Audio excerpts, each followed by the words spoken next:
Right. So welcome back in for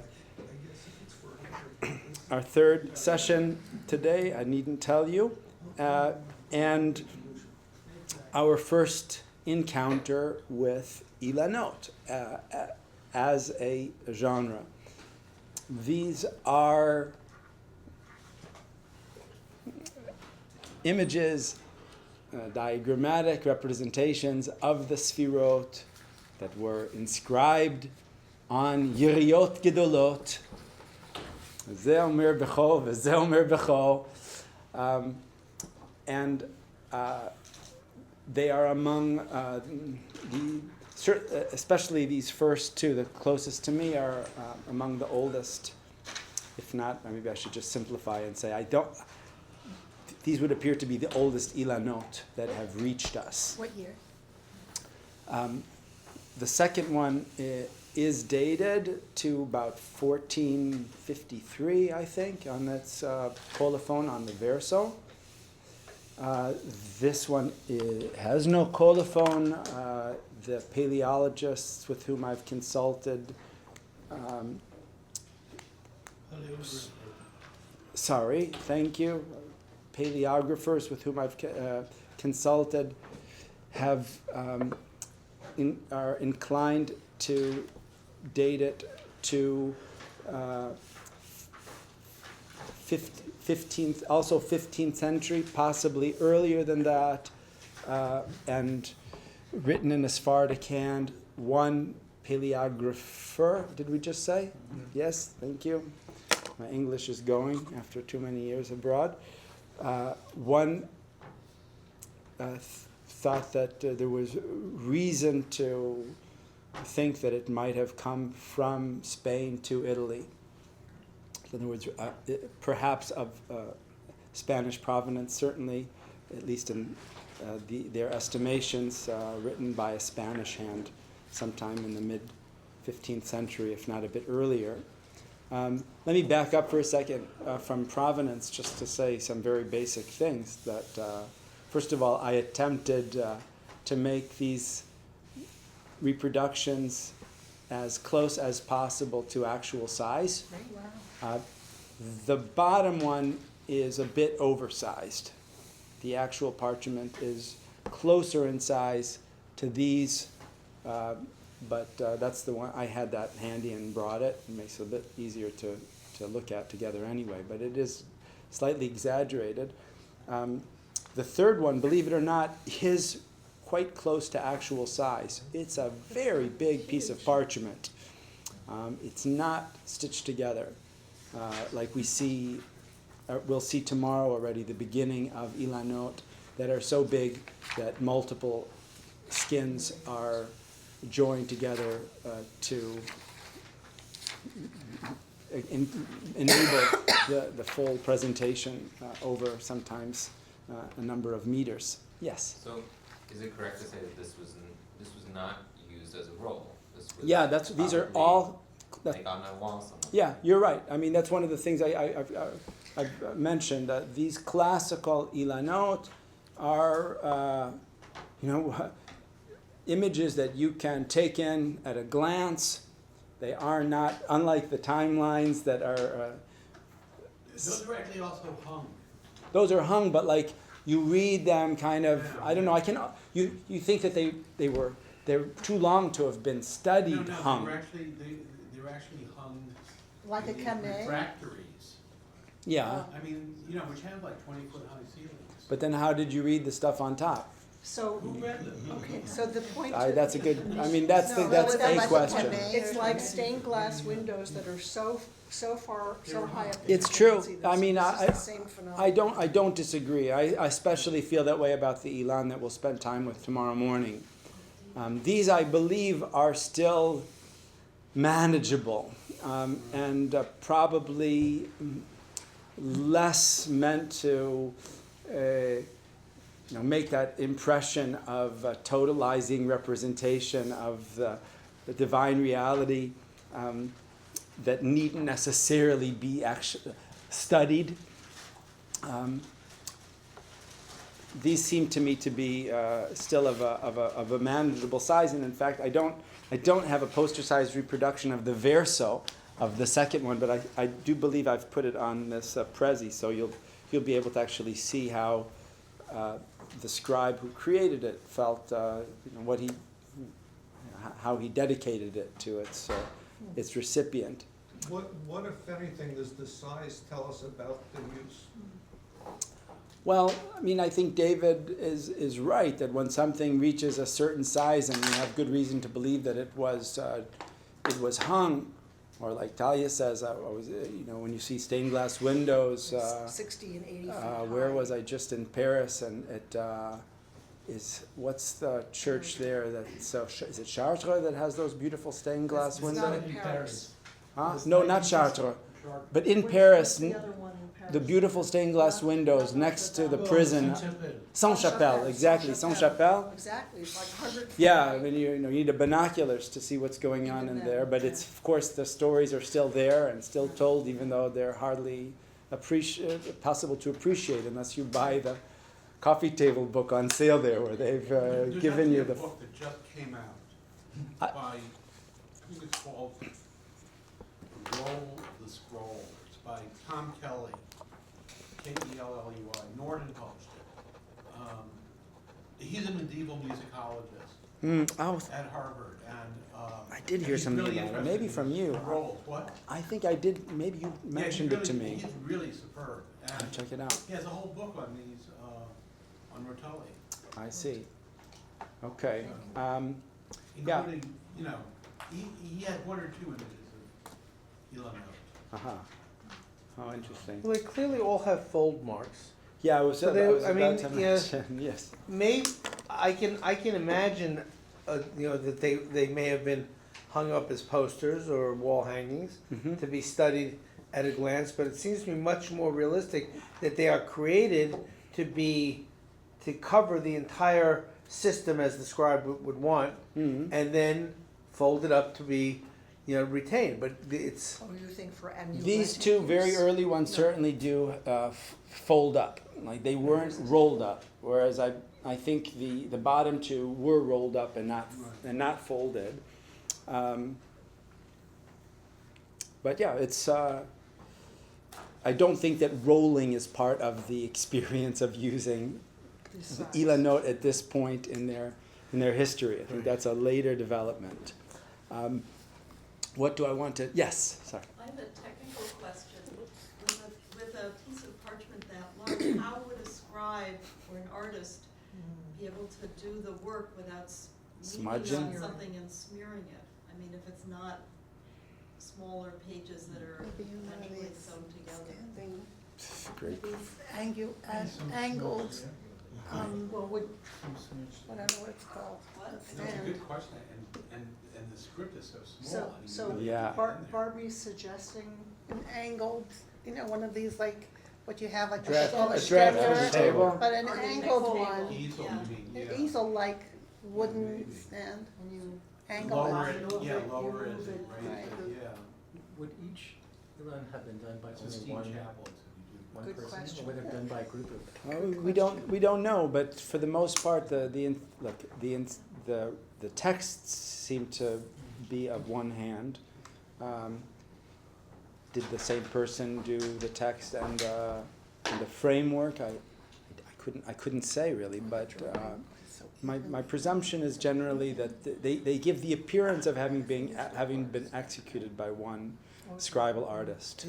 Again, it would seem to me that whatever information, that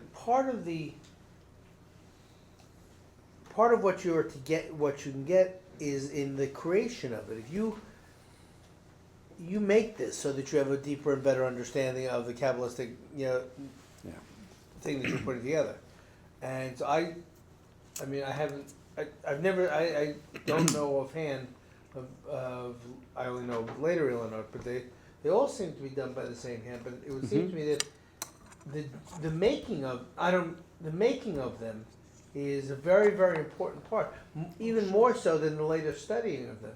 Right. The person who's making them, oh, it's a devotional act. yeah. It's performative, yeah.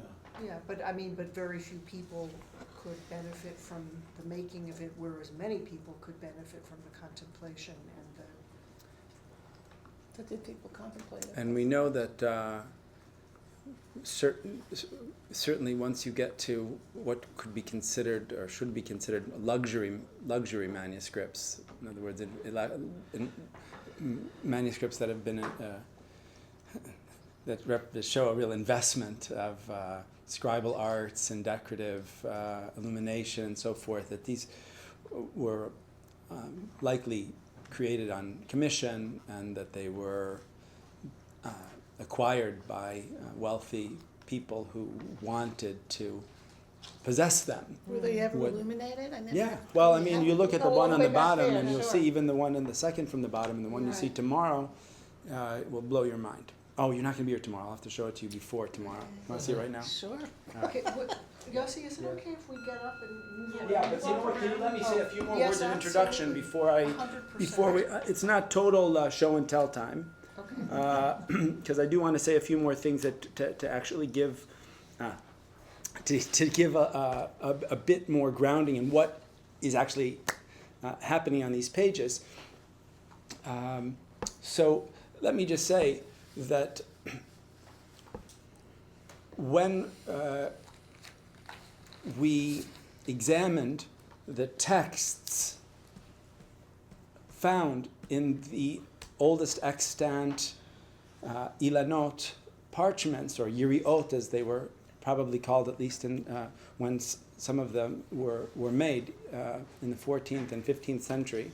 I haven't mentioned this yet incidentally, but one of the reasons why I know that there were such parchments before the ones that have reached us is because we have works, notedly two commentaries written in the 14th century by a Kabbalist named Reuven Sorfati, an Italian Kabbalist,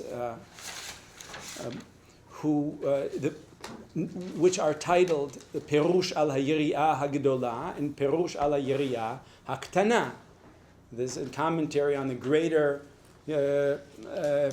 parchment, or as you choose to translate Yiriah, sheet, and on the lesser or smaller one. And in fact, Giulio Buzzi published this text that was translated by Mithridates for Pico della Mirandola. It exists in the Latin translation of Mithridates. And Buzzi wrote in his book that it was undoubtedly a work that was first a part of an Ilan, which is no longer extant. It's so now. I read Buzzi's book and then went to Oxford and began reading this Ilan, and then realized that, let me see if I can, I'm slightly going, 1 second. Oof, I keep, no, sorry, this was, I'm going so out of order here. 1 second, let me just get, here, this is what I wanted to show you. That this is just a little thing that I made for myself. Wait, how do I get back into presentation mode? Here. So here's Buzzi's book, The Great Parchment, Flavius Mithridates, Latin translation, Hebrew text, and so forth. And this is my handwriting.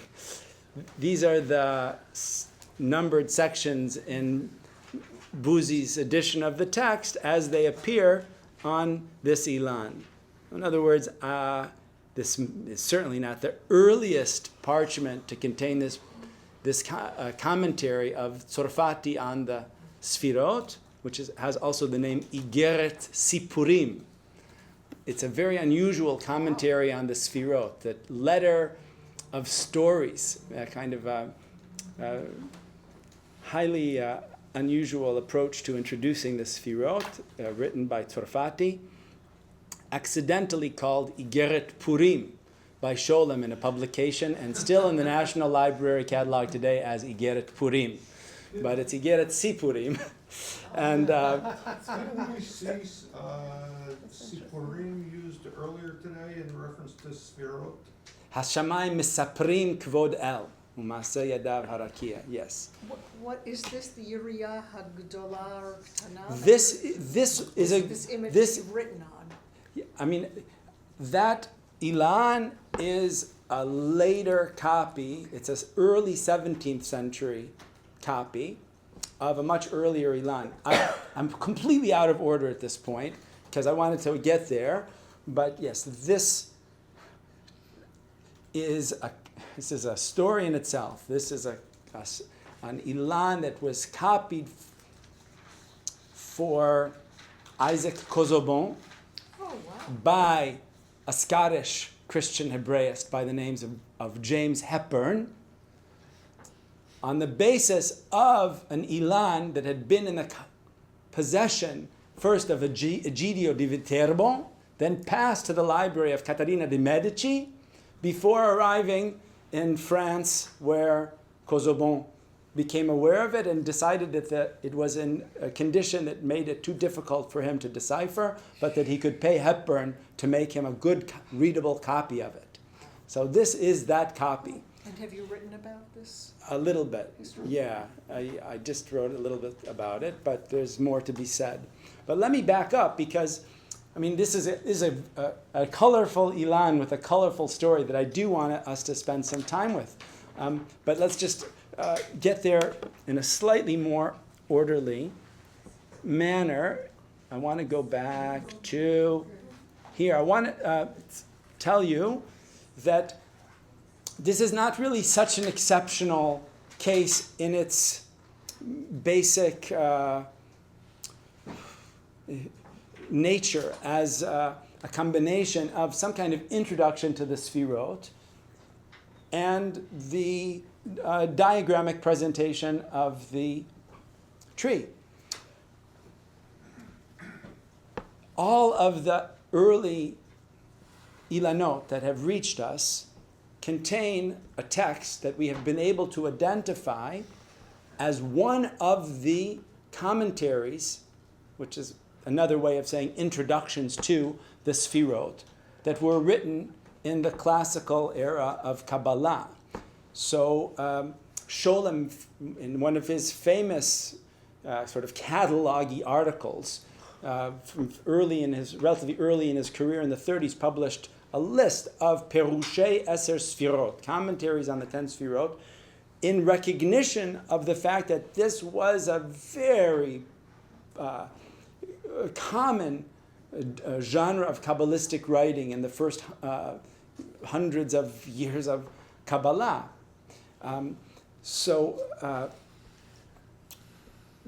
Gikatila's Sha'arei Ora, which we looked at before, is precisely such a commentary, and we do find its content in Ilanot. But Gikatila also wrote other introductions to the Sfirot, and although the text found in both of these very early Ilanot is anonymous, and we don't have a manuscript in which this text appears with a specific attribution. Most recently, Moshe Idel, without mentioning the Ilanot, weighed in on the question of the authorship of this text, which is found in a number of manuscripts, and has asserted that in his view it's most likely that Gikatila was the author of this text. So Is it the same text? it's almost the same text. That's kind of like when we were talking about how to do these sessions with a bit of interaction. One of the things that I thought would be fun to do would be to compare them. It's tricky to do it, but and I realized that even with these nice facsimiles, it might be impossible to do it from the facsimiles themselves. So I took the liberty of doing a bit of this on the PowerPoint or Prezi. Let me just give you a quick sense. This one was discovered only rather recently discovered, right? Like Columbus discovered America. Some people knew about it, but it had wasn't mentioned in any scholarship at all. It was in what I haven't been there yet, but what I must assume to be a rather small library in Brescia, northern Italy. And this one is Vatican 530. They call it Fragment 3, but it's not a fragment. It's just that Vatican Hebrew Hebraica 530 has 3 different manuscripts under that heading. This is the third one. And it's fascinating, worth thinking about, certainly the ways in which they present slightly different diagrammatic presentations of the Sfirot. They're not the same diagram. Something's going on here with Tiferet that's not at all going on in the other one. There's certainly what to say. Here I'm showing you the verso, the backside of this Ilan, and as promised, you can see an inscription from the hand that created this. זהו הציור של 10 ספירות שבהם נברא העולם, שכל הרגיל ובקיא בהן, מובטח לו שהוא בן חיי העולם הבא. ואני ואליהו הנביא ורבי עקיבא ערבים בה, probably דבר הזה or something like that under the tape. Rabbi Akiva also remember for tomorrow, so we have some things we're going to come back to, but he doesn't call it an Ilan, but it's a Tziyur Shel Eser Sfirot, also probably an indicator of its, and more just for, well, here it is, calls it an Ilan. Leil Bet Rosh Chodesh Shvat Shnat Aryeh Nichtav Ze HaIlan Lebachur HaNechmad Shmo Rab Yirmiyahu Temiko Ben Rav, whatever, Moshe, something, Zeh, and Shlomo Ashtaruch v'chul. Isn't it different hands? This one looks, it certainly looks like it's a cursive script as opposed to the one that we saw just before. And what about it? Like, that one is really hard to read, but that one's easy. The text that is upside down and in small letters is further Sfiratic commentary. It's not personalized. You see Sefer Bahir here? Yeah, the first line upside down, above. Oh yeah, Sefer Bahir be something. Okay, whatever. Well, no time to do it all. But let's go back and just have a quick look at, this is what I can't do so easily with facsimiles, just to show you how the texts compare. We're looking now at this corner, right? Yeah, it should be, or maybe, here, this part around here. What we're seeing basically on one foot is, now it's not always clear, this is a chicken and egg situation.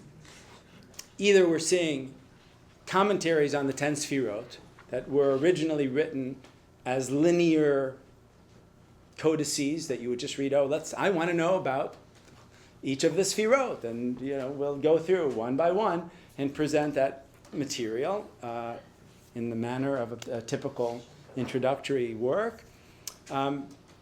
Either taking a book like that and you could say kind of cutting up anything related to, sort of figuratively speaking, cutting out the section on Chokhmah and pasting it into Chokhmah in the diagram. And if there's too much, you have, in a way, two different kinds of elements going on in many of these commentaries on the Sfirot. On the one hand, you have a part that is usually kind of like a list of the kinuyim of the Sfirot, the names, the appellations of the Sfirot that can include basically all of the associations that the Kabbalists have come up with, or playing with, the code words for chesed. Code word for chesed is right arm, Abraham, Sunday, the divine name, Yud Hey, maybe the planet, maybe Venus, Right. reminds us of that opening diagram. What do you associate with that? So these are the kinuyim, the names of the sfirot and the associations of the sfirot. Those will tend to be as much as possible inscribed in and around the sphirotic medallions. So if we go, I don't know, let's just go here. We'll see that it's Avraham, Yamin, Chesed, and so forth. Not very extensive, but nevertheless, you'll have in the inscription of Kinuyim, if there is a more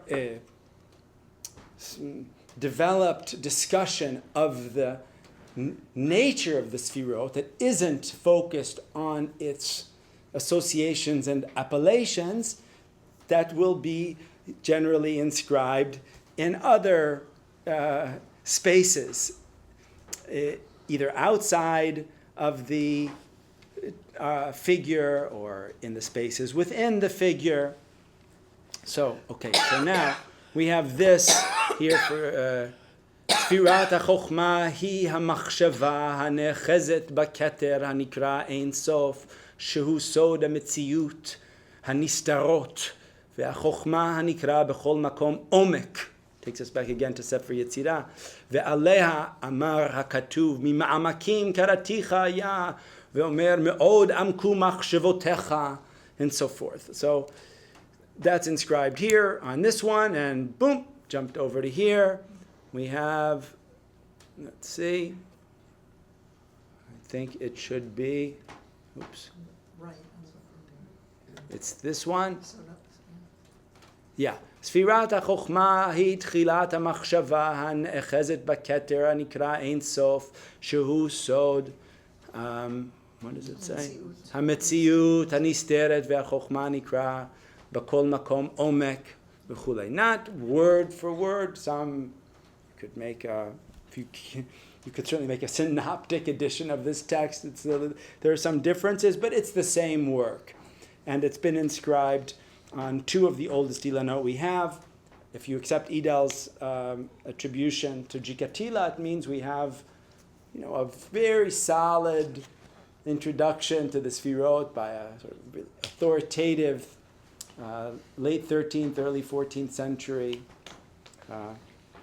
No, not even early 14th, 13th century, pretty squarely, Spanish Kabbalist, showing up potentially on an Ilan made in Spain, possibly as early as the late 14th century, but maybe more likely sometime in the first half of the 15th century.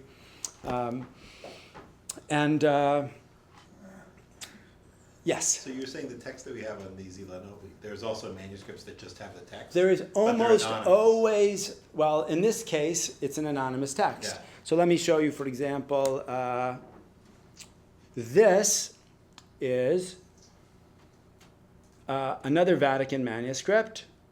It's Vatican Hebraica 456.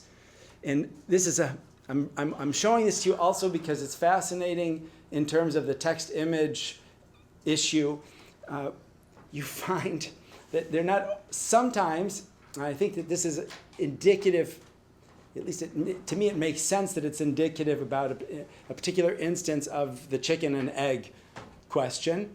If you have a text that's just pure text, and then you find it on Ilan, maybe that means that somebody read this text and thought, you know what, this would be better to inscribe in Ilan, either as a learning experience or as a performative ritual experience or a mnemonic experience, the inscription in location of the content that's relevant to that location. That makes a certain amount of sense. But what we also find repeatedly are codices that are almost like, you could describe them as, there's a word for it in mechanical diagrams, where you kind of explode the object and sort of separate it out. Cross-sectional? it's something like that. But Exploded diagram. I think it is even called an exploded diagram. But what you have is, in this case and many, many additional cases, did they really need to put a medallion in this codex in Vatican 4, 5, 6? And each of the pages of this diagram has medallions that more or less match up with those that we find on these early Ilanot. And the text is our text. Hasfira Shniya. This is, I put in Chochmah. I meant to write. So it really doesn't matter. If we look at Soda Keter, Husod, Hametziut, Kadmon, and so forth, if we look at Keter,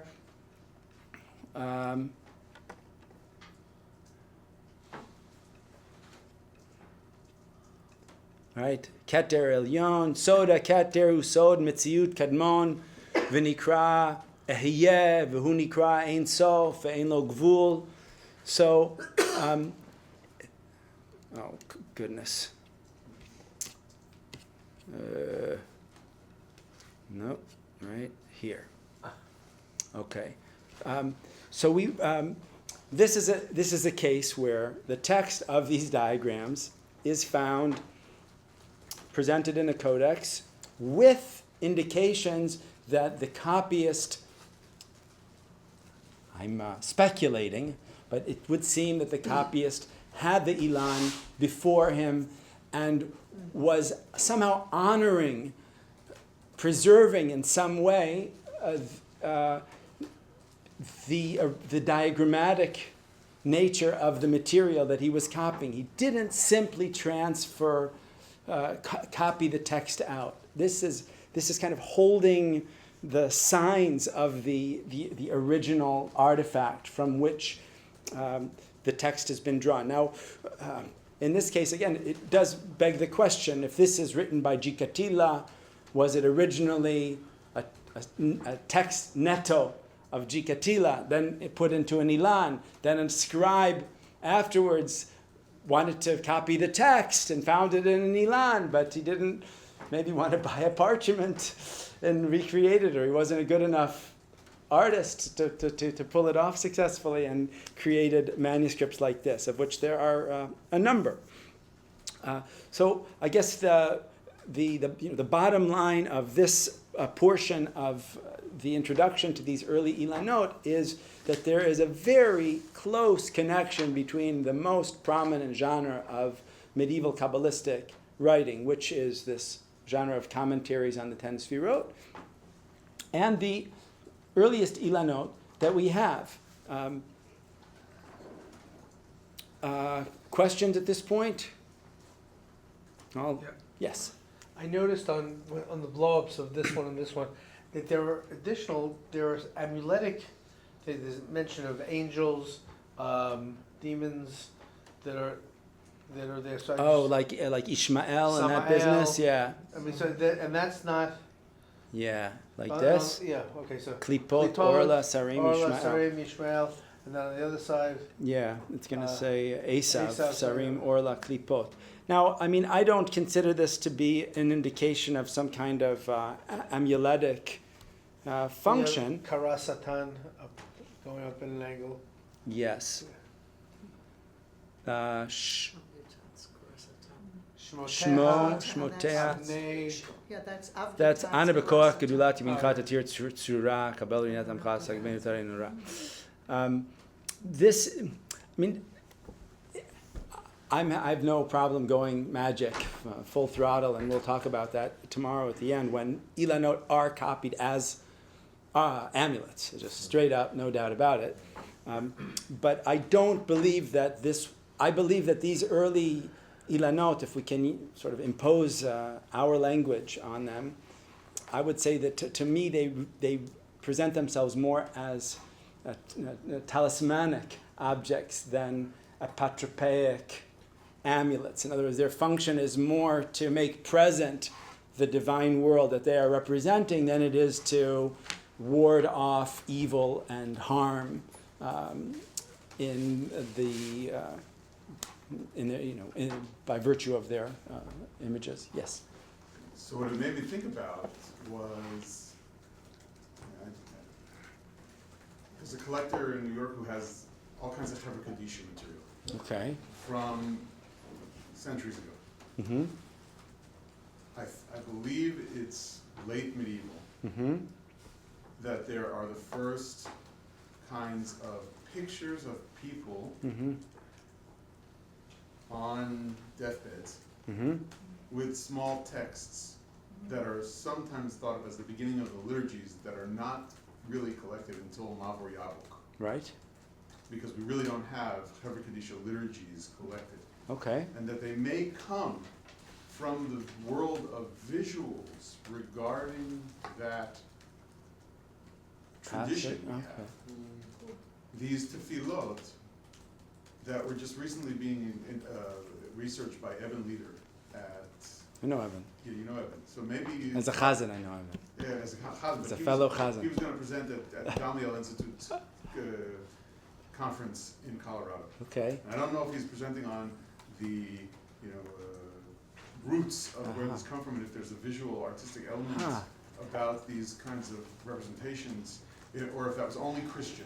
But there are texts integrated in Christian death scenes, Okay. and this might have a link because and I don't know if they were 18th or 19th century. What's or the maybe- association here, though? I'm still not that following. if there's a practical element of how a davener, how someone engaging this in prayer life Yeah. could use it on Right. the wall of the synagogue. Mm. If Ah. what we claim about later Lurianic Ah. Ilanot is Mhm. that they have some Okay. degree of helping access the Mm-hmm. divine realms and or create the Yichudim. Mm-hmm. And here's early evidence that you need this kind of before you as a map to Mhm. actually enter into this world and Mhm. have some theurgic urge towards this effect, even though we didn't have a full definition I of hear you. theurgic Kabbalah. It's interesting. Look, after Talia mentioned something about the hands, I mentioned Mary Carruthers. Her name is, and she was here not so long ago, right?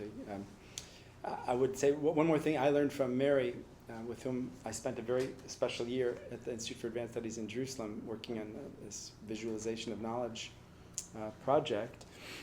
Is that it's a mistake to think that anything does one thing, and so whatever we say about how these might have been used we shouldn't be reductionistic, and we should keep our minds open to the possibility of multiple uses. And I say that, of course, to precede my attempt to maybe shy away from the possibility that these might have been displayed in a synagogue, in a public space. It's a use that I believe they had many uses. I question whether it's likely that they would have been shown in that kind of a public space, in a synagogue space, for direct and indirect reasons.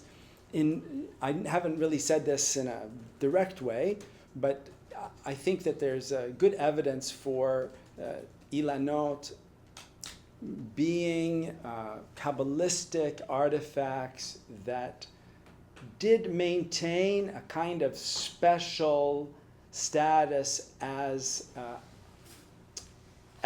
particularly esoteric objects to be transmitted with some discretion well into modernity. I mean, we know that around the time of the printing of the Zohar, the people involved in that were interested in printing in Ilan and were shut down. Tishby mentions it in his article on the crisis around the printing of the Zohar. There's other anecdotal evidence that every attempt until the late 19th century to print in Ilan was met with similar rabbinic fury. So I think that they were.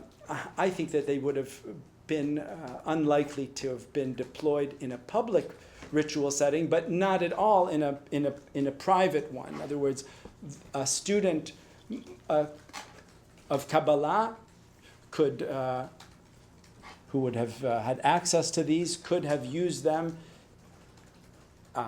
as a kind of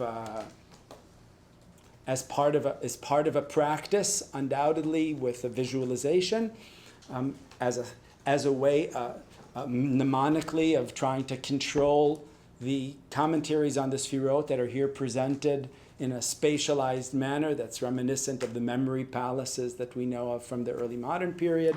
You not only remember things when you've inscribed them in an imaginary framework in your mind's eye, but you become capable of creatively recombining that material and producing novel insights. It's not simply an act of recollection either. And one other thing, just certainly even possessing it, getting back to this amulet versus talisman, even possessing it in an age in which the image, the representation of something and that which was being represented was conflated in a way that is positively bizarre in our modern way of looking at things. To even just to own this meant that you were in possession of an object that was making present the divine world. You've got the whole world in your hands, quite literally.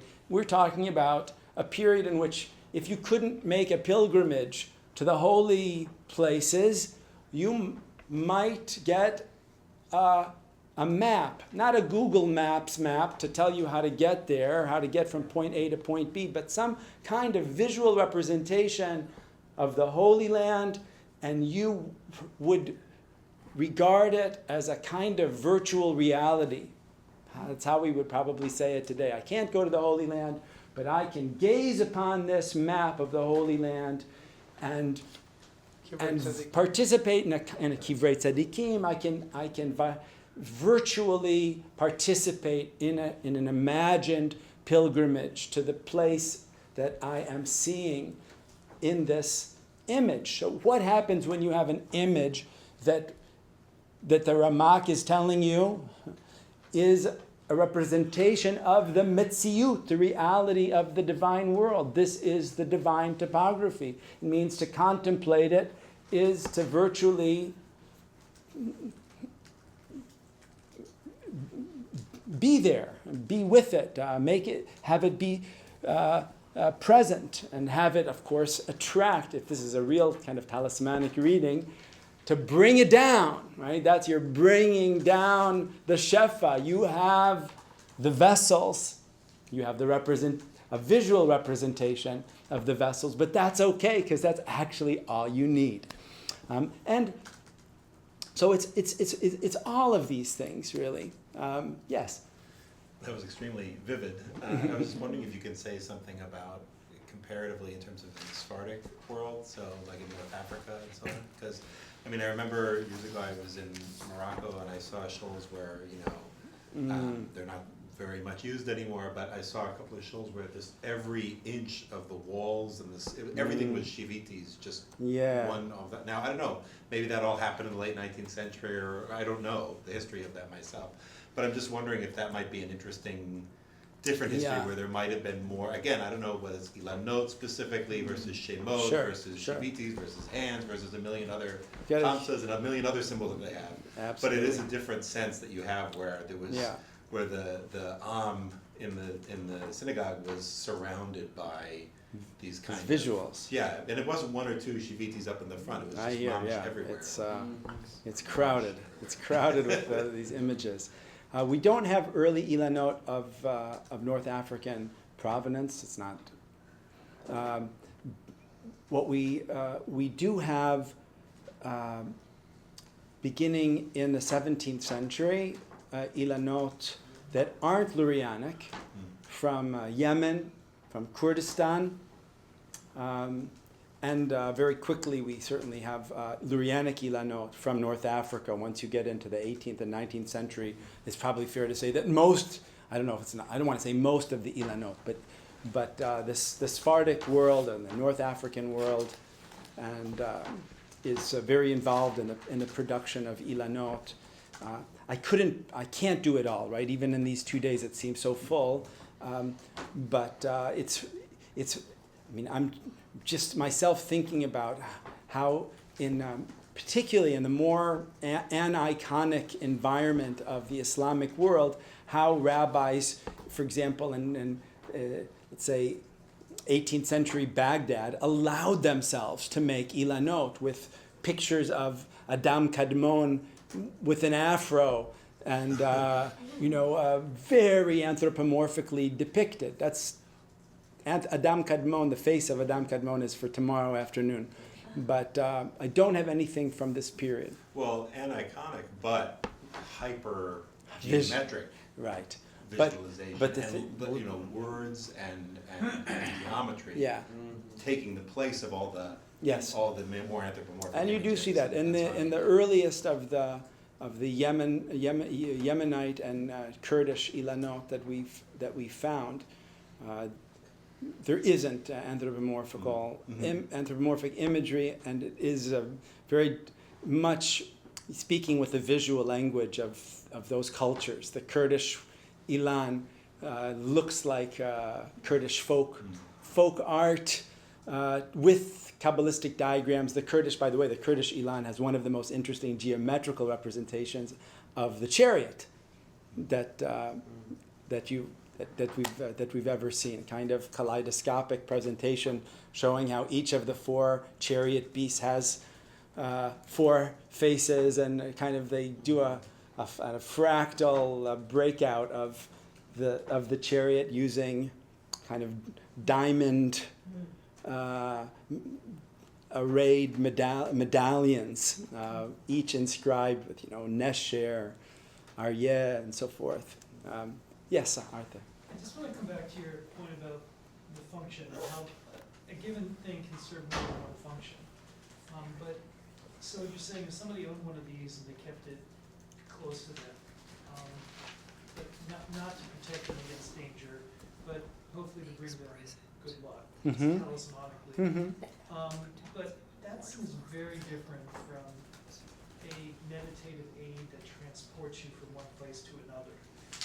Whether you conceive of that as a virtual trip or actually somehow you are mentally transported to another place.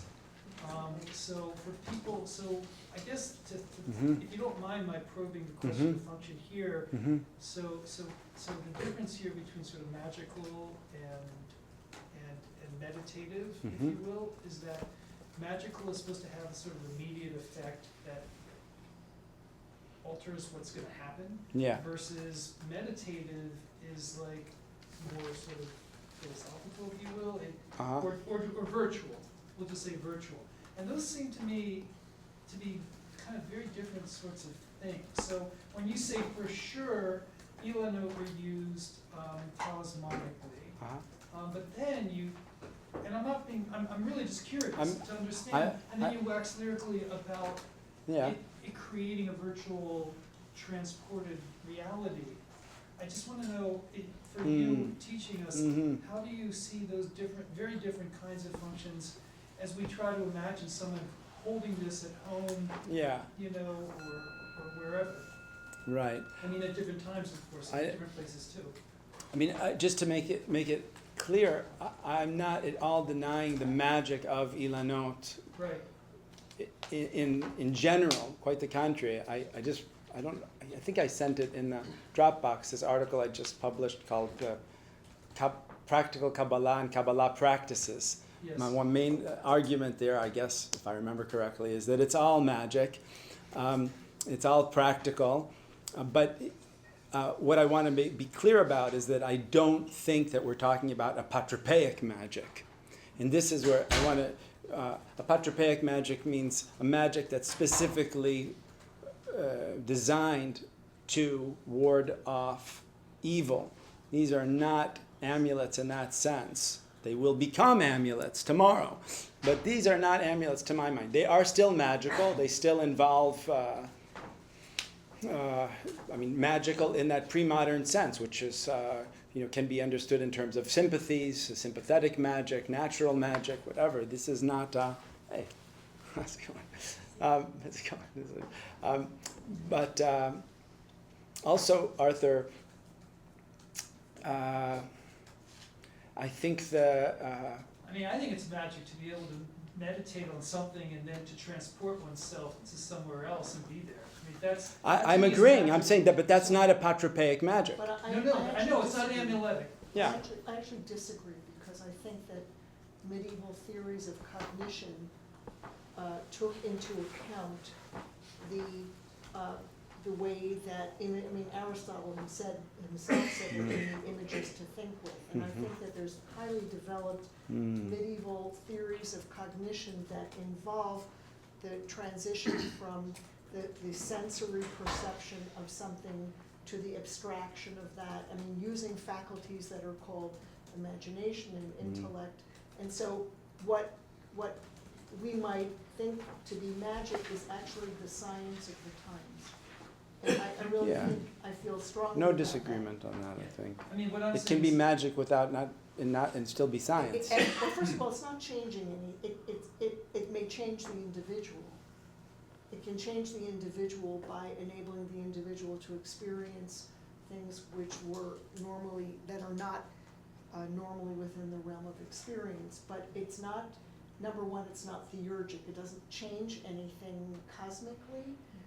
And number two, there's no presto in it. It's kind of like if I am prescribed in medicine and I take it and it has certain effects. So too, I could engage today in certain praxes that would get me to a place that I am not all the time.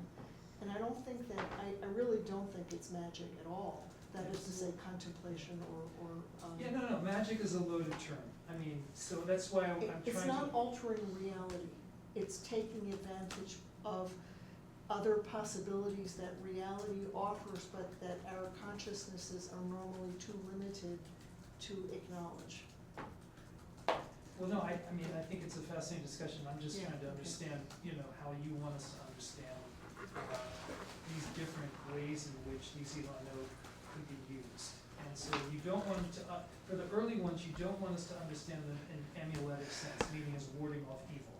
On the other hand, they have a talismanic function, that they I can. believe so. That they I can- believe so, but mostly based on my sense that this is the understanding of the image in the period of their production, not because they say explicitly, take this Ilan and Oh, so enjoy you're the. referring that from context, not I from refer, text. this is a contextual assessment based on the understanding of the image, including maps in the Renaissance and the early modern period. Not that there's one way of understanding the image in the early modern period, but still I think it's fair to presume that such a perception would have been. No, this is helpful. I agree, Talia. I'm not trying to disagree with you. I'm just thinking through like the categories of superstition, efficaciousness, whatever it is, and meditation, experience, and abstraction. Those sort of are all part of a cognitive activity, but they're all can be construed with different. If you call them all magical, they don't have to all be seen as superstition things. So it leaves Yeah, you- we don't so even I'm not use that term, disagreeing, yeah. I'm just trying to understand more clearly. Anyway. Okay. Can I turn the light on? Yeah, I know let's do this is that. a Yeah, very- we can turn it back on for you. This is Ben Hush I just had a clarifying question about authorship, so I Yes. apologize if No worries. I'm the one that didn't understand this. But are we saying that the artist who, and I use the term artist, but That's the okay. artist who rendered this Ilanot took what was the available manuscripts and information on Kabbalah at the time that he was aware of and rendered it into his own pictorial understanding of that? Is that what Well, we're saying? I presented it as something of a chicken and egg conundrum because we have manuscripts in which a text is found on its own in a codex. sometimes with medallions or other indications of some sort of diagrammatic origins. I have more to show you on that as well here if I can get to it. And we have these Ilanot. So I think it's probably likely that there were cases in which a Kabbalist created an Ilan with an original commentary as part of it. For example, it's entirely plausible to my mind that Tzorfati's Perush ala Yiriyah Gedolah was something that he produced originally as an Ilan.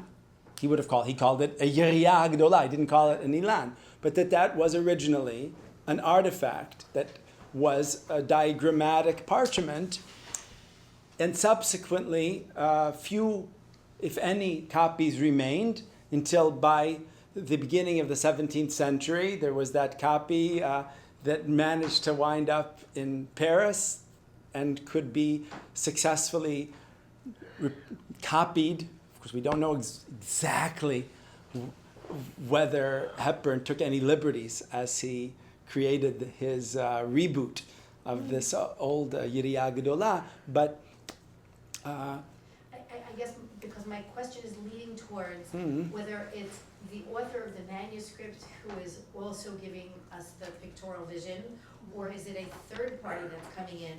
And if that's the case, then your Ilan is only as good as your artist is, or as good as he is in terms of gathering the information, incorporating, redacting, editing the information that is available to him. So therefore, then my next question becomes, how does one evaluate the quality of an Ilan, not in terms of its, in terms of its text and its veracity? That was really what I was how do How accurately reflects the thought of the original author rather than as transformed through the prism of the artist? Look, it's a kind. I have 4 Ilanot on the table right now, and in a way, we have to say each one is a special case. Each one, even though these have the same text, they have different diagrams. The third one I haven't even told you about yet, and the fourth one I told you about, but it's yet again something else. Each one is a unicum for all intents and purposes. Most cases, I don't know who's responsible. Well, that's not exactly true, but in these two, maybe Gikatila wrote the text. I don't know when it was first inscribed on a parchment. I can tell you things like which text, which version of the inscription is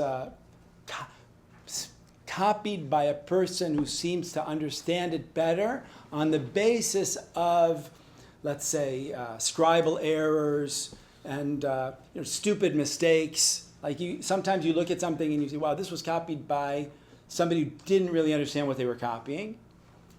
I think that case could be made, that, for example, the Vatican preserves a better text than the Brescia. But, okay, it's hard to say much beyond that. After that, the medallions I kind of gave you a general rule. For the most part, kinuyim, names, will go in the medallion, and everything else, just find a place for it. Get it close by. Roughly speaking, tomorrow when we look at this extraordinary parchment, Renaissance parchment, I believe it's fair to say that although there is still some wiggle room about where a text will be located in this extraordinarily refined and detailed parchment that runs a number of meters in length, there is also good signs of very careful thinking about how to tell stories through the placement of textual material and where it's embedded. There's a lot of thought given to it. Now, so then to your point about Audrey and Talia, if each one then essentially is so unique unto itself. Yes. And its function, its form, its use, its magic, its talisman, Mhm. fill in whatever word you want, also becomes so unique.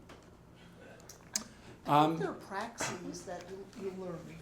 You learn, look at this, think about this, it gets you here. We can also learn, the cases that we know more about may be instructive with regard to the cases that we know less about, which is a good opening to say a few words about the third Ilan on the table, that we know relatively more about. Unfortunately, I've yet to make it to the library in Florence in which this Ilan is held. It's currently on exhibit in Ferrara at a new exhibit called The Renaissance Speaks Hebrew. So for the time being, it's in Ferrara. When it goes back to Firenze this summer, Brescia will send this Ilan to Ferrara to take its place. I know it's a little bit of a come down from that one, but what can you do? You can't always stay on the same high. This Ilan we know a lot about. It has a colophon. It has a codex that matches up to it extremely well. It has not. We know a lot about it, but it hasn't been studied by any means thoroughly. Fabrizio Lelli has written an article about it, but without any significant attempt to transcribe it or to analyze it in any depth. It's kind of I would say like... What year is it from? In about 1535, if I remember correctly. It was created by Elia Khalfan, together with a more elderly Kabbalist with whom he collaborated, whose name, if I recall correctly, was Avram Tzorfati, another Tzorfati in Italy. I guess you don't find Tzorfatis in France, or they wouldn't be called Tzorfati. They have to leave. But this Ilan contains very direct statements by Khalfan about his intention to work together with Tzorfati to create an Ilan. And from between the codex version of the material, the textual material here, and the Ilan, we can say about this Ilan quite clearly that this is a product of two Italian Kabbalists who got together in the early 16th century and said, let's make an Ilan. And for them, that meant not going and looking for some old commentary by Gicatilla and inscribing it on a parchment, but creating a novel introduction to the Sfirot, which would be part of this iconotext, right? This integrated image text, inseparably integrated image and text. The state of this Ilan maybe helps us understand a little bit why Casaubon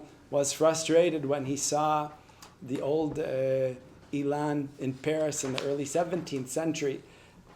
I only now, thanks to Giulio Buzzi, who brought this to the exhibition that he co-curated in Ferrara, that I just mentioned, I only now, in the very recent weeks, received a sufficiently high resolution image to be able to begin reading this text, because until now I had gotten the best that the library in Florence was willing to send me, and I couldn't read a bloody thing, really. It was impossible. So I was waiting to go there. I almost contacted you, David. I tried to get Itati in Florence to give me Harvard's Renaissance Study Center in Florence to invite me, to get over there for a little while to work on this. I thought, should I see if I have Harvard Protectia? I didn't want to be a nudnik. You don't have Harvard Protectia? Okay, so it's good that I didn't waste my favor request on that then. I have to think of a better use of it.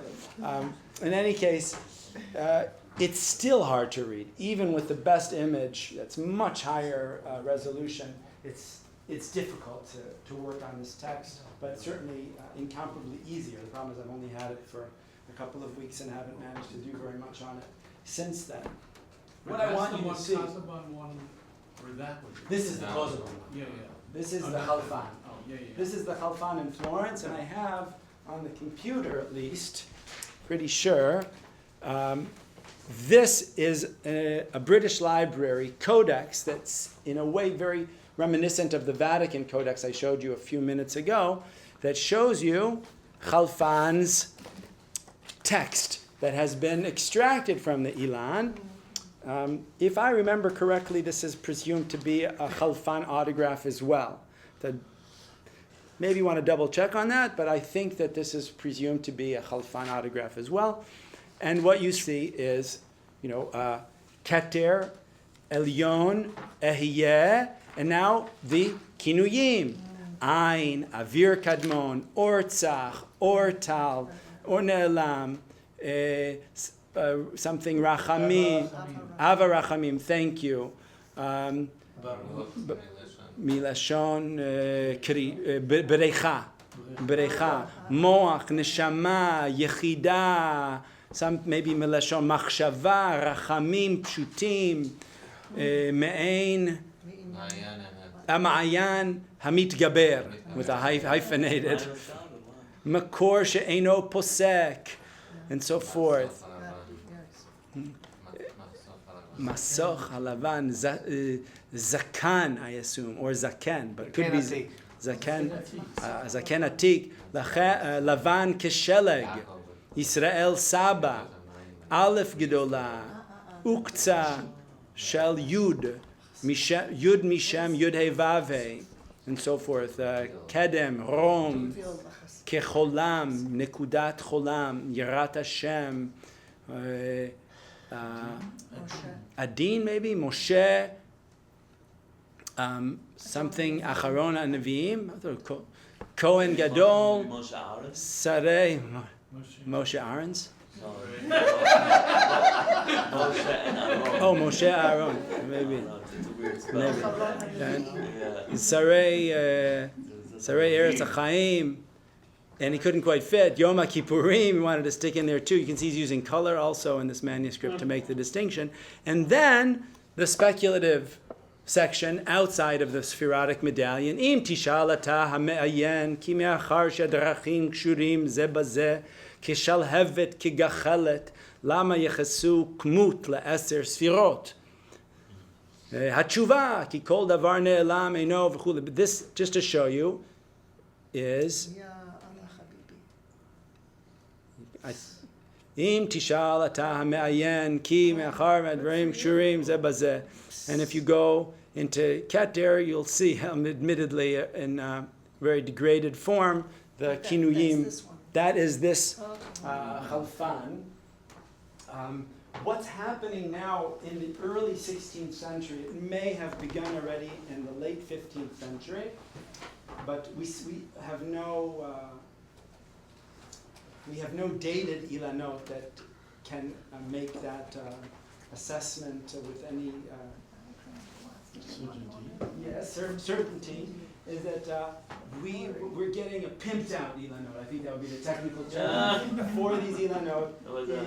You are now starting to see in the environment of, I suppose, particularly northern Italy, in the early 16th century, in Venice, and maybe from Florence and up.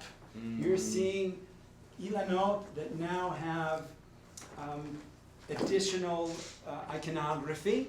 Some of it is more, I wouldn't say simply of a decorative nature.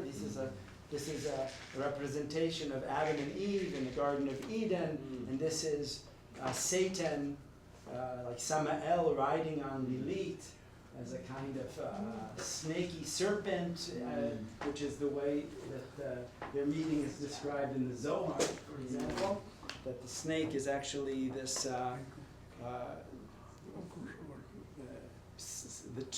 the male-female demonic personalities of Samael and Lilith.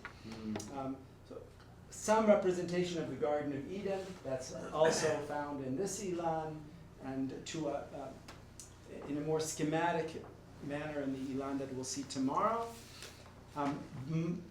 Almost every Ilan.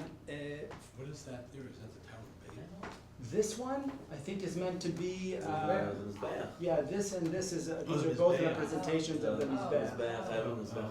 Yeah, and You have the kruvim and the aron, the shulchan, Oh, I see, yeah. and the menorah. The shulchan and the menorah are on pretty much every classical ilan from the beginning of the 16th century, including ilanot that people draw in the inside covers of their codices.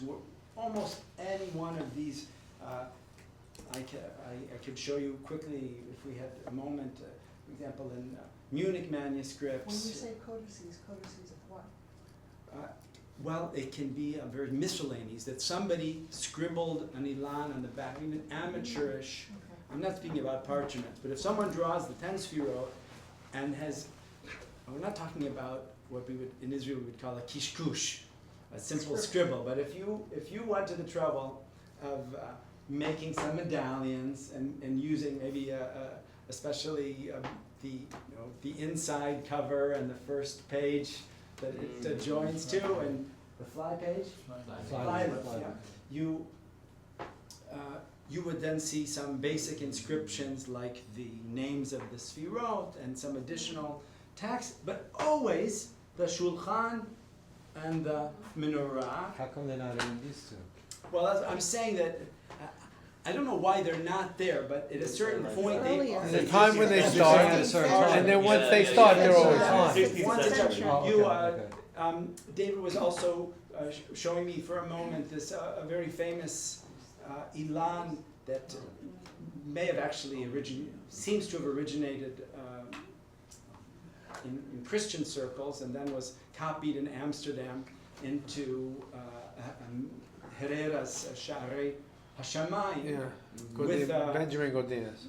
Yes, and there too you'll see the same kind of iconography. What can I say? I mean, in terms of the iconography, these the shulchan and menorah look a lot like drawings that you see in Spanish Bibles. Also the But Mikdashiyas. the other That's what I was three saying, the don't. Mikdashiyas, yeah. And not only that, the two Mizbachot and the Aron are any Renaissance.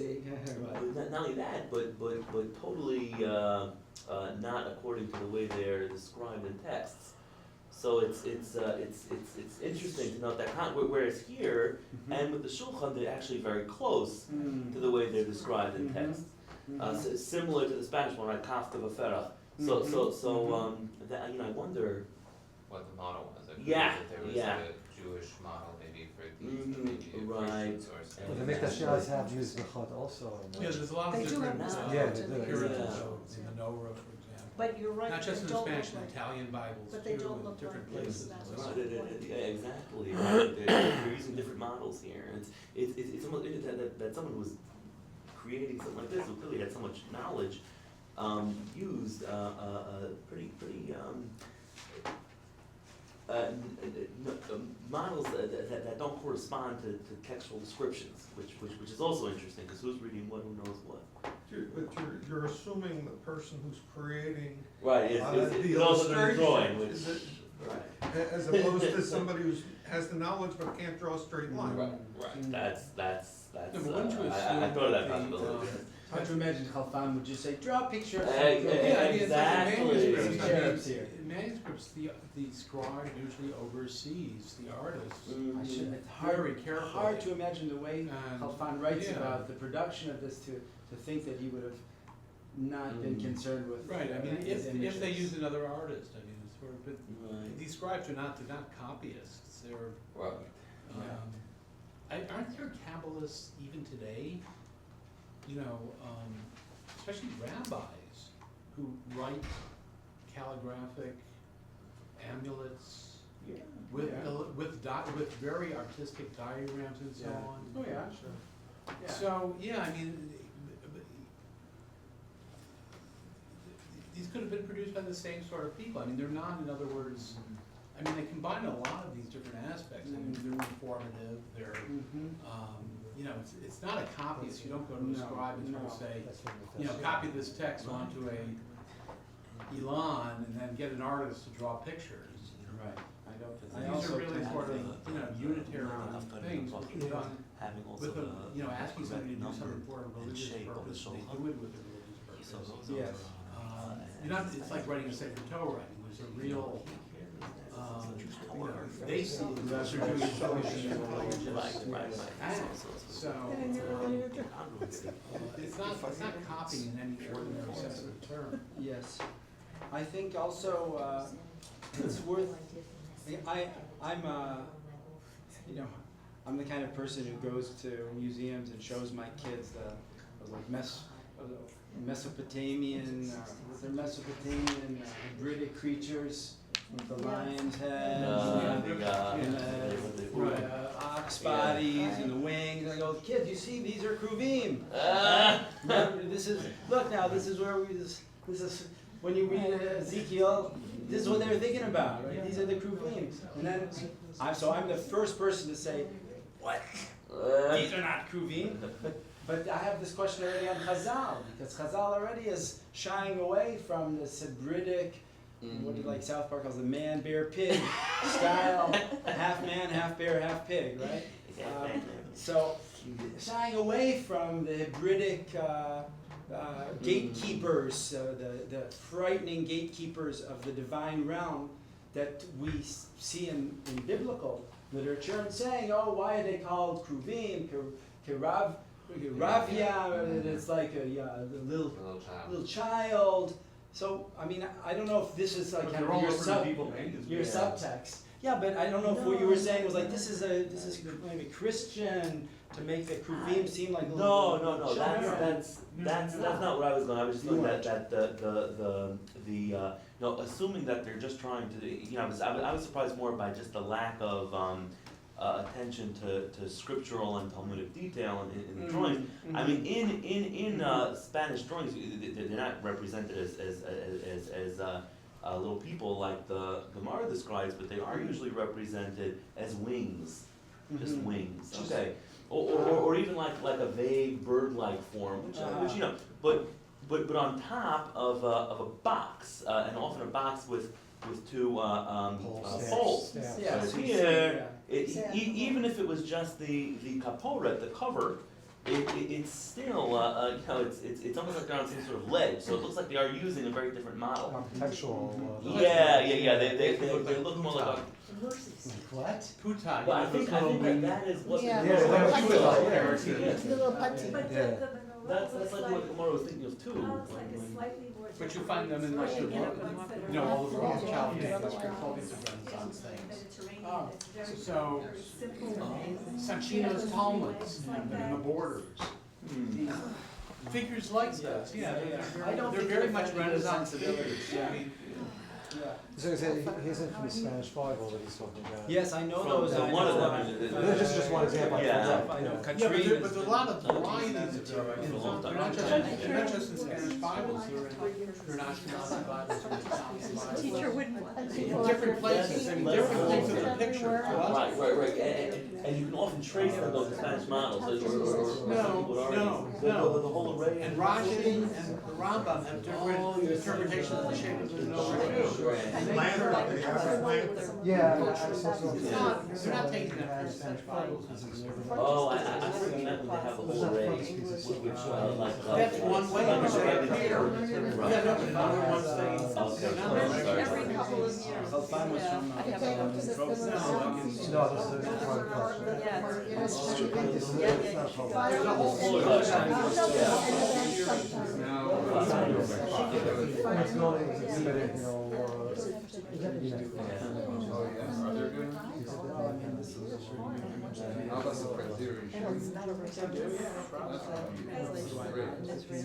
I do want to.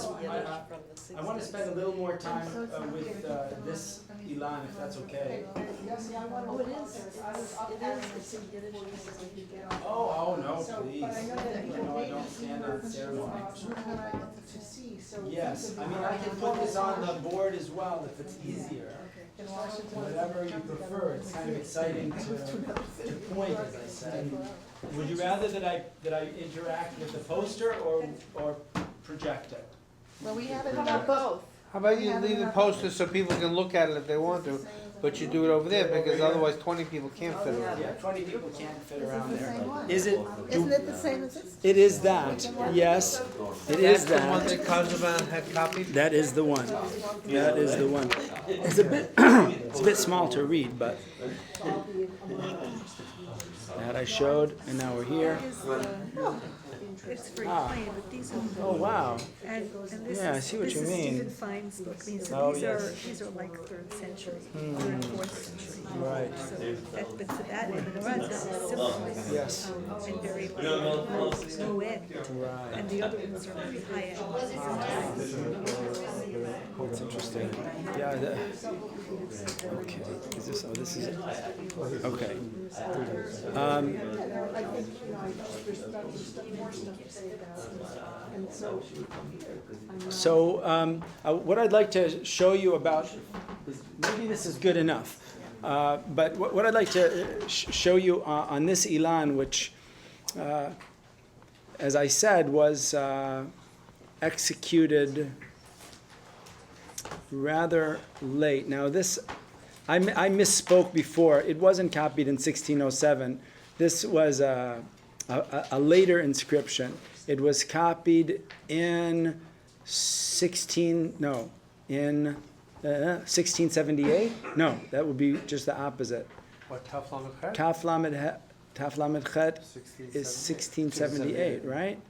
So what's this? 1607. Secta Clementis Edmunds. Yeah, Rembrandtoris. 1607. I think that the. I don't think I think that this. Taf Lamed Chet is a date. Maybe not then. No. I forget. Yeah. Ascoti. Yes. So this is what I was saying. Oh my gosh. This is the James Hepburn. I love it. Right. He's a Christian. Notzri katav kulam ushmohu Yaakov Chevron. That's his Hebrew nom de guerre. James Hepburn is Yaakov Chevron. James Hepburn. And as I told you, he was from Scotland. And he says he's Ascoti. Ascoti. And it says Tien Nafsho Tzura B'Tzura Chaim. I think that what this represents is that this was late, that Hepburn himself didn't add this colophon. It says already Tien Nafsho Tzura B'Tzura Chaim means it's unlikely that he wrote that colophon himself, unless he was like Moshe Rabbeinu writing the last parsha in the Torah. What are the dots over, the 4 dots over the Isn't that for the Tehenish date? Torah? Isn't that usually a date? Would that I could tell you. So one thing, so maybe this Maybe just to colophon understand was the whole added thing is an in acrostic. What does it say on the faces 70s. of the Kruvim? What does it say on their faces? It says Adonai. Chanut? Ani Adonai. No, it's 4 letters there in the first line. I need some. That's what it's saying. Wait, there's no more here. Huh. Okay, sorry. Sorry. I can't remember it all. But anyway, let's just have a quick look at the design too of this artifact, which we could read from top to bottom. It's interesting in both directions. But let's have a look. And bear in mind, anything that we look at here is worth remembering tomorrow morning when we look at this magnificent parchment that you could say it begins where this ends in a way. Garden of Eden scene. We saw that in Chalfan as well. The tree of life, the tree of knowledge, a representation of the snake. Just beyond the Garden of Eden, a representation of the cherubs who guard the entrance to the Garden of Eden with their cherub. That's the cherub that you've been wondering about.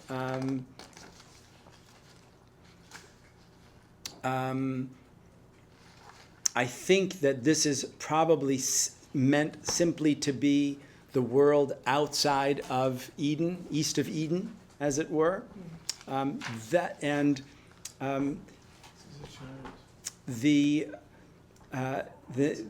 This is brings us back to the chariot already. Not an overly geometrical representation, as I described the Kurdish Ilan a short while ago, but not devoid of geometrical properties. This, as you can see, is a throne. It's a throne chair. When I was at, the old reading room of the Bibliothèque Nationale in Paris is now the reading room of their art history. So you have tremendous resources for doing art historical research there.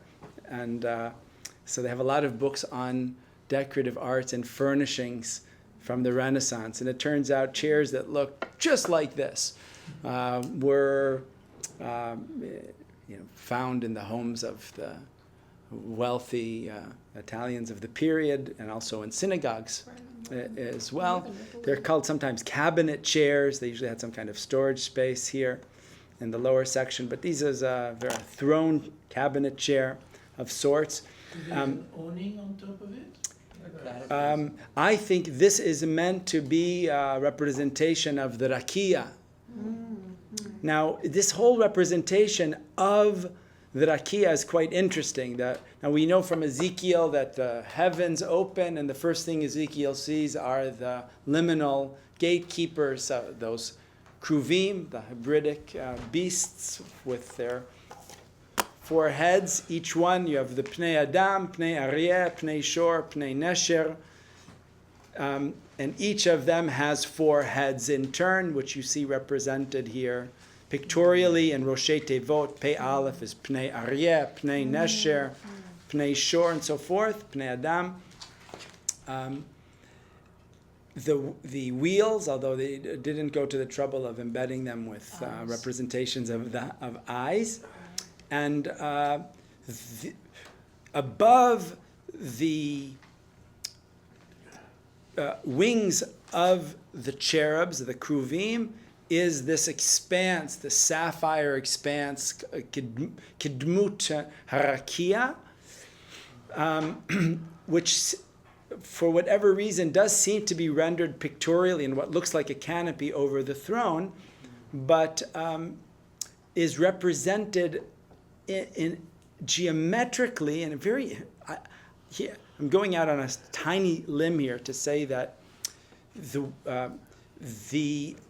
square, the implied square underneath the throne, with its what do you call it? It's Flying buttress. well, no, I don't mean that. I simply mean these angled lines, the diagonals. I was just looking for the word diagonals, believe it or not. Couldn't find it.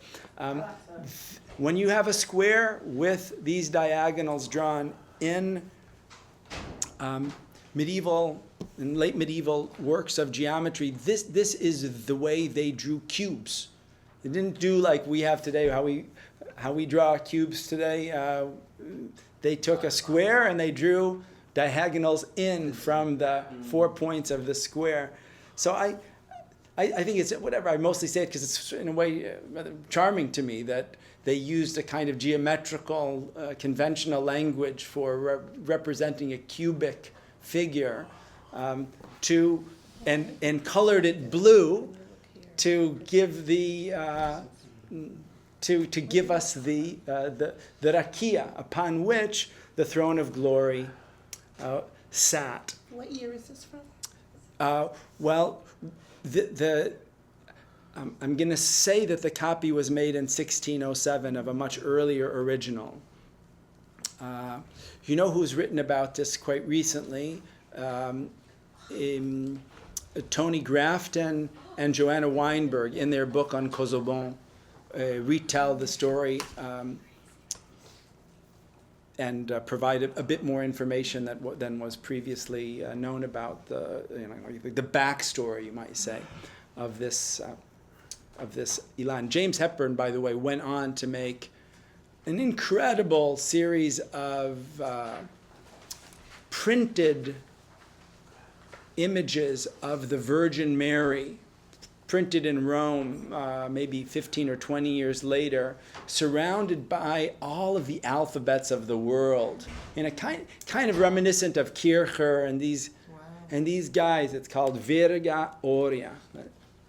Like here, I show. Let's see if this. No, that's not. No, that's actually not. That's Kircher. Texture and Aurea. Oof. I thought Next one down. I know, but I have Hepburn. Oh, Hepburn. Yeah, but it's a text. It's not. I don't know why. I thought I was pretty sure that I had it. Hepburn Virga. Let's see. Yeah, here we go. Like, this is extraordinary. Whoa. The same guy who brought you that, Ilan, produced this.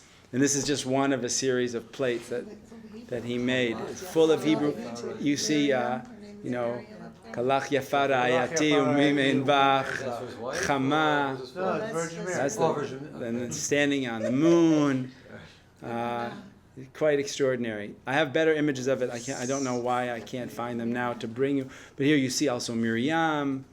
Tov, extraordinary. He's such a good artist that it makes me more suspicious of what he might have tampered with on the Ilan that he was copying.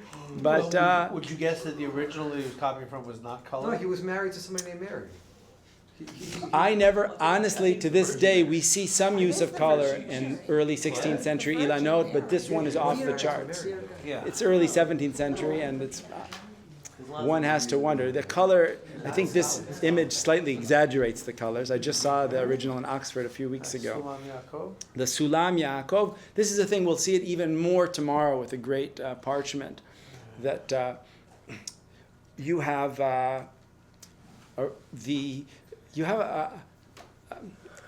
although I'm in a way contradicting what I said earlier, but it was hours ago, no one will remember. It's not progression like a timeline exactly, but there is a kind of invitation to go on a journey, or some kind of a journey that's implicit in this image that begins in the Garden of Eden and then goes out and then visions the world, the sky opening. Yes. We didn't have Disney World. No Disney. You had to have something. There's fair enough. So this. Yeah. So we find that this is. I would say this is true of this Ilan and the Ilan we'll see tomorrow morning. If we are.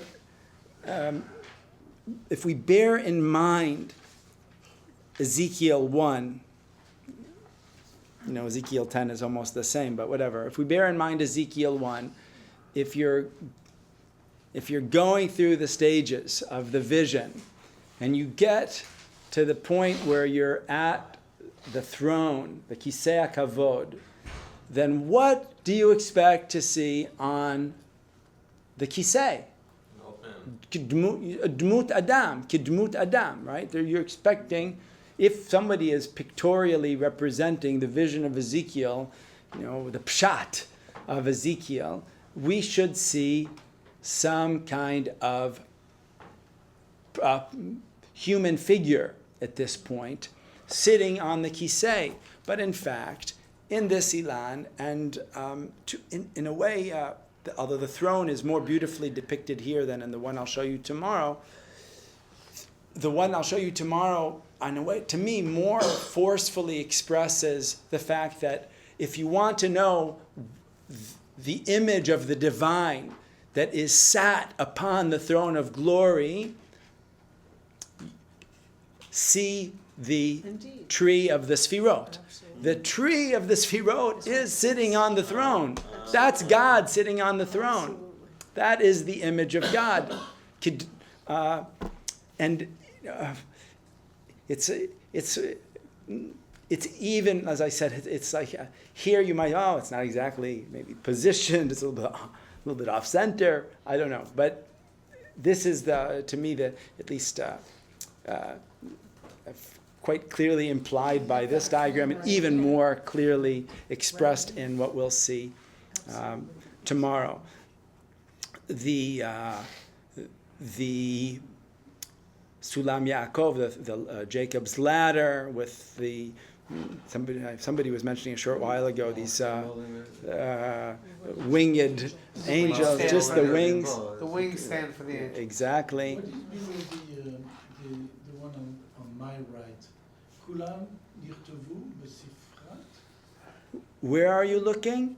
On the back, on the right side, on the Kulam Here? nirtavu, yes. Okay, let's see. Kulam nichtavu besfekat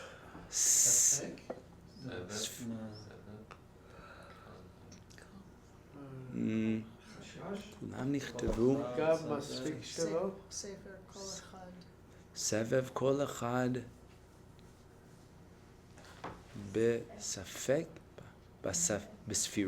אולי בספירה שלו, כולם נכתבו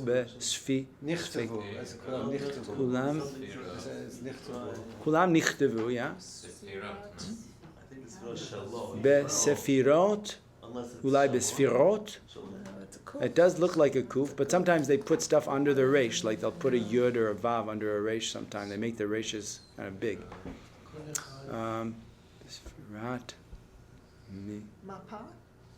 That would be nice.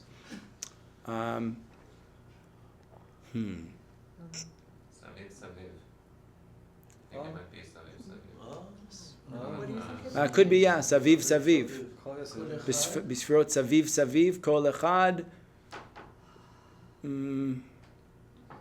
Why are the two bets so different? Oh, because one has a yud in it. Yeah, they do that nasty habit of Basfira shalom.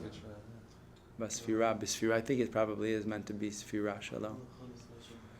Now we will see in this one, there is quite a bit inscribed in these Sfirot. Let's take a moment to look at what's going on here. In the lowest of the Sfirot, you have of course, something quite extraordinary that I've not found to this date in any other Ilan. Each one of the Sfirot is given a color, that is in accordance with. We have no few Ilanot in which the name of the color is inscribed in the Sphirotic medallion.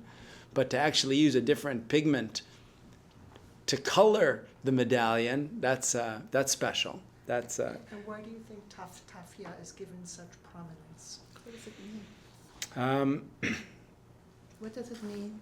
Tafya Idal, as now, this is a very ancient magical name. Speaking of magic, but it's what Idal uses it as a case study and the transference back and forth between practical and contemplative Kabbalah in the Middle Ages, and particularly in his beloved Rabbi Nehemiah, who's going back and forth on this.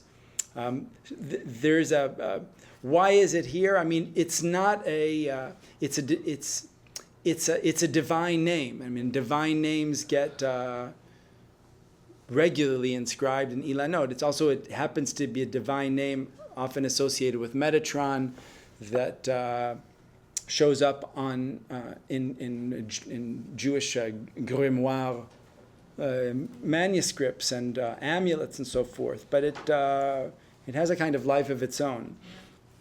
So underneath it says Elu. Elu hem hashemot hane'elamim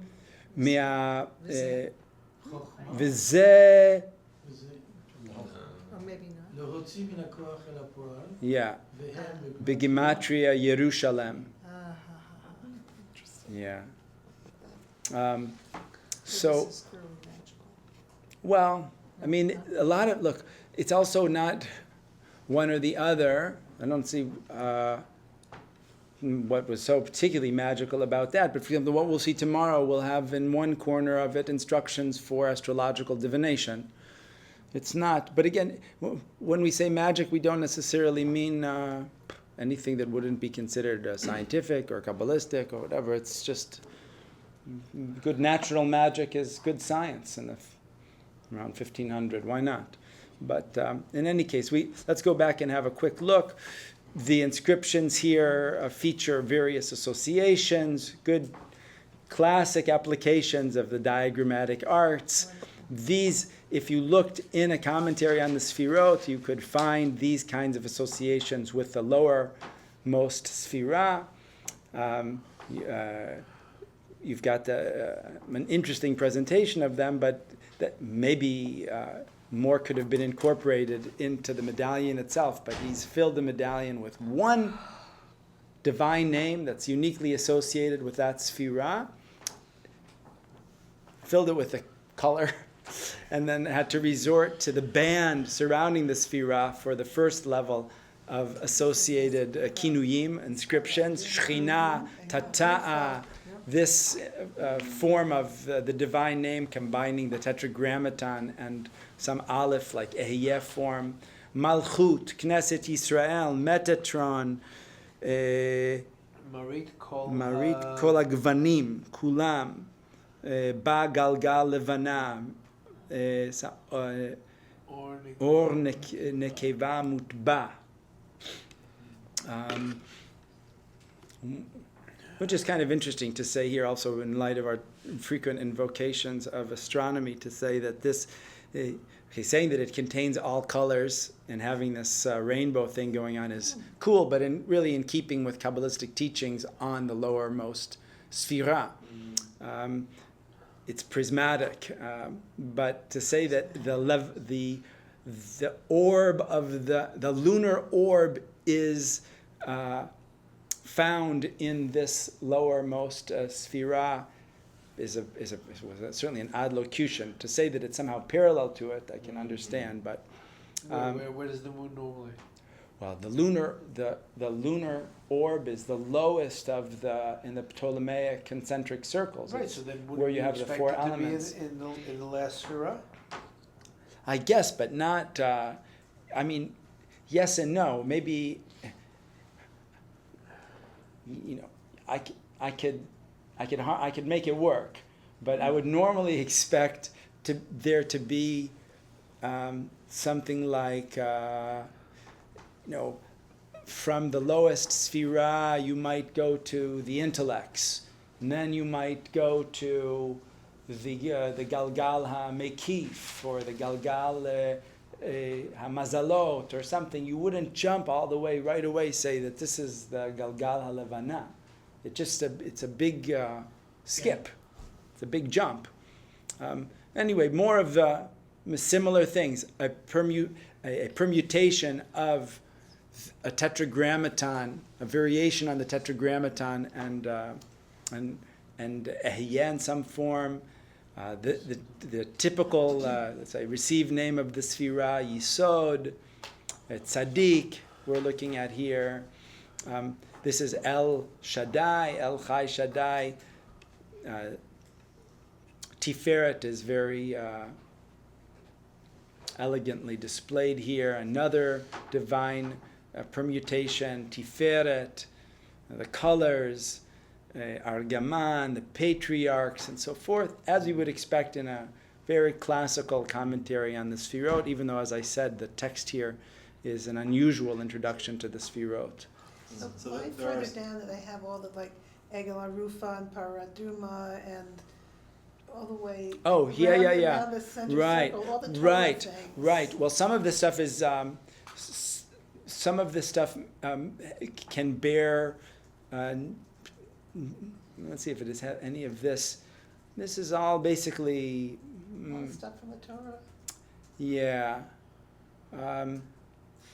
Korach v'kol edato. V'ka'aso shel Moshe. Some of these are things that derive from the Sfirah of Malchut. You see, the Kabbalists, and especially in this classical period of Kabbalah, are using the Sfirot as a kind of cipher, I suppose. They are saying every story you read in the Torah is encoded.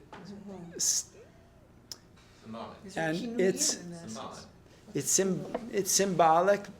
It's true that the narratives of the Torah are are fronts for an intra-divine developmental process that can be told in narrative form as a story in the Torah, but as the Zohar says so often, do you think the Torah really comes to tell you some stories? Really? It's just that why would God bother giving the Torah just to tell you some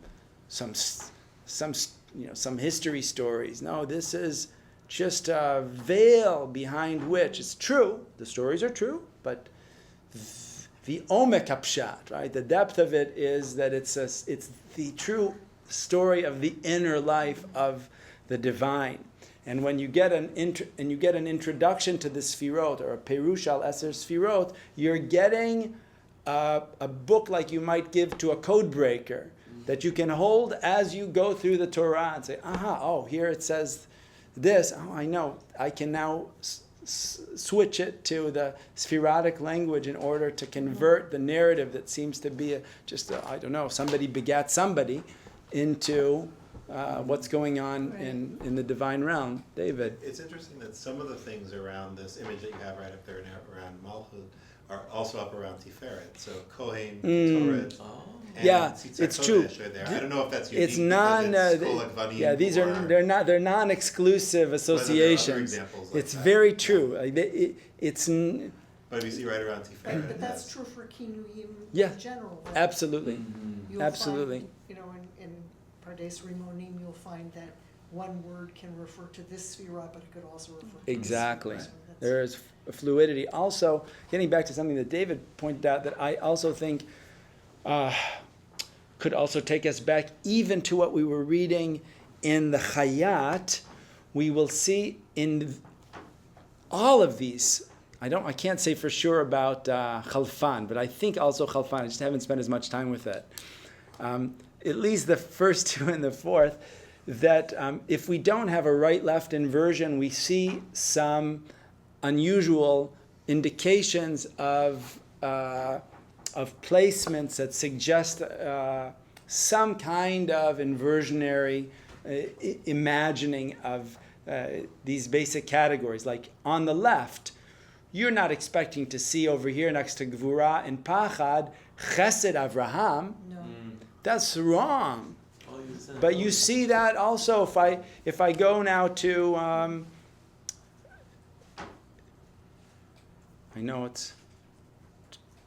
if I go to let's see, where's this one from the Vatican. You look on the right next to Chesed, it's called here Gedula, and you see Klipot Or Lasarim Yishmael. This is already some kind of I think you could describe it as a kind of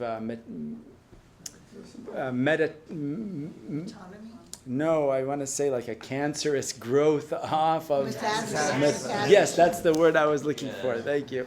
And on the opposite side, Esav Sarim Orla Klipot. Okay, maybe not a huge surprise to find them on the left. But this is what I mentioned you because you thought that perhaps it's indicative of it being... an amulet or something. These are demons, but I think it's still part of their attempt to map a cosmological system in which you have a constant threat of demonic forces that are trying to get to the divine energy that's flowing through this network. This is the constant threat of the demonic that's articulated. The Zohar says you do Maim Achronim, just say Zeh Chelek Adam Rasha, right before Maim Achronim. This is the portion of the evil man, which is a code name for them. What we don't want to say, the Samech Mem, that we should. This is what we give, and the Zohar says if your flock is threatened by a fox, you throw one sheep to the fox, and then you get away with the rest of the flock safely. So this kind of negotiation with evil, because it is part of the cosmology, and everything exists by virtue of its ability to be connected to the source of being in existence, which is what's flowing through this network. Evil is always trying to maintain its existence through breaking into the system. So this is also represented on these Ilanot. We must be running out of time. So we really are running out of time. So I'll just end with, for now, Ein Sof, which I think is kind of cool too. We find one of the things I like to do is look over a number of Ilanot and see how a particular concept is visualized. Ein Sof is a really interesting one. Ein Sof is the one Kabbalistic idea that's really hard to draw a picture of. It's a black hole. Okay, so I think we've saw a few times today. Epistemology has come up. I think here you have a beautiful example of a visualization of Ein Sof that is making a statement about cognition and the limits of cognition. And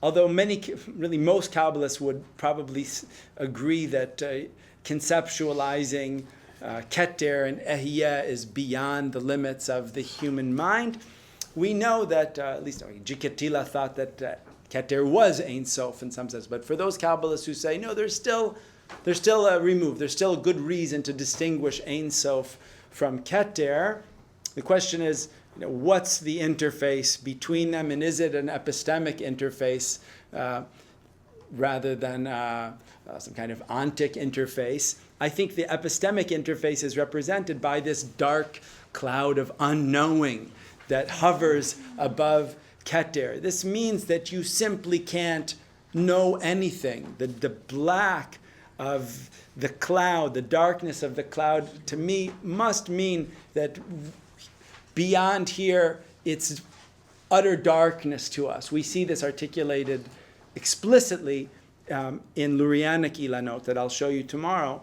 But in even this very common iconographic representation of Ein Sof in Kabbalistic manuscripts as well that draw an arboreal figure.